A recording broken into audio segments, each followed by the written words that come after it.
Crash Gardening. I'm David Goodman. Today we're going to be talking about natural pest control through superior habitat. Right here I've got a little pond I just put in the other day. Some of my kids were catching tadpoles behind church on Sunday, and I said, well, that's a good enough excuse as any to put in a pond and get some more frogs and toads going in the yard. If you add a pond, you're adding a lot of habitat for creatures like dragonflies, and of course you add habitat for creatures like mosquitoes, which is why you want a balance of creatures inside of your pond. This pond is really simple. It's just a piece of EPDM liner that you can buy basically in Home Depot or Lowe's or just about anywhere else. And later I'll put a little ring of stones around it, but right now it's holding water, and I can also put in some edible pond plants at the same time, like these water chestnuts right here. One of our problems as gardeners and as Americans in general is that we're way too tidy. When you clean up an entire yard, say you've got a lawn and there's nothing in it except for one tree, there's no place for the good guys to hide. And the bad guys are really good at breeding fast and showing up and attacking your plants. Put one little patch of sweet corn out in the middle of a grassy field and you're going to have some serious pest problems. Every pest is going to see that and come and get it. And where have the predators been hiding the rest of the year? There's no place for them as long as you're mowing and cleaning things up. So when you got something like this, right here I had a fellow who was cleaning his yard out. I said, give me all those logs and sticks. And he said, are you serious? I said, yeah, absolutely. All these little logs and sticks here, this is places for beetles to hide, this is places for snakes to hide, places for frogs to hide, and all kinds of other things. And as they rot, obviously they feed the soil and they feed the earthworms that are underneath. So just putting a pile of sticks on your property, putting a pile of rocks out there, lizards, everything else that wants to eat the bad guys, give them a place to live, they'll take care of your garden. Another thing you want to keep around your property for the sake of predators and for beneficial insects and pollinators is a lot of weeds.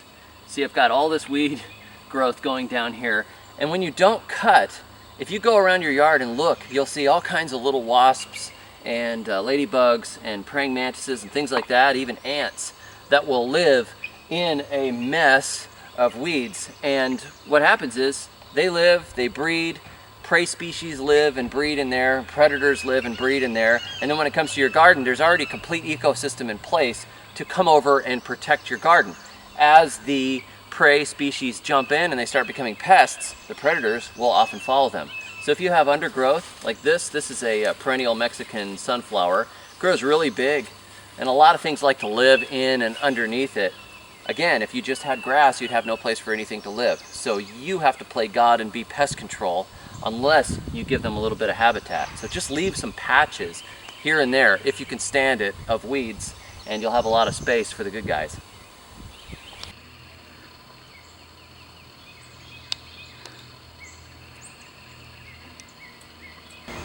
Now, in the case of those lubbers, there are methods of direct pest control you can use.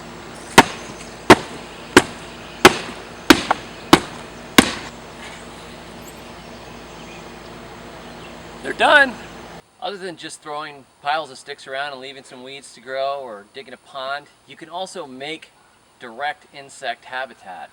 Right here, this is a solitary bee and wasp house. All I did was take some chunks of dry wood, drill a lot of holes in them with different size drill bits, tuck them all up together into a wine box, and then stuffed around the edges with some segments of bamboo. And as you can see, a lot of these have been filled in already with lots of little babies. Now there's a couple of benefits to this. One of them is that many of these bees and wasps, there's one right now, will actually hunt down caterpillars and other pests and stuff them in there to feed their larvae.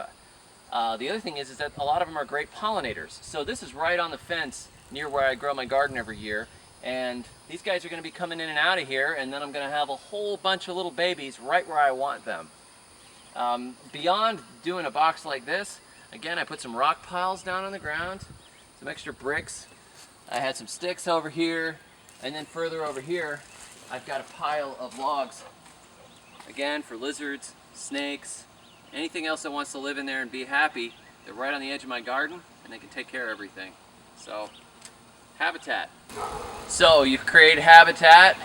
they take care of the pest control for you. You end up with all kinds of good stuff going through your garden, plus you make a space for native species that you might not normally see in your yard. So, David Goodman, visit me online, floridasurvivalgardening.com. Thanks for visiting.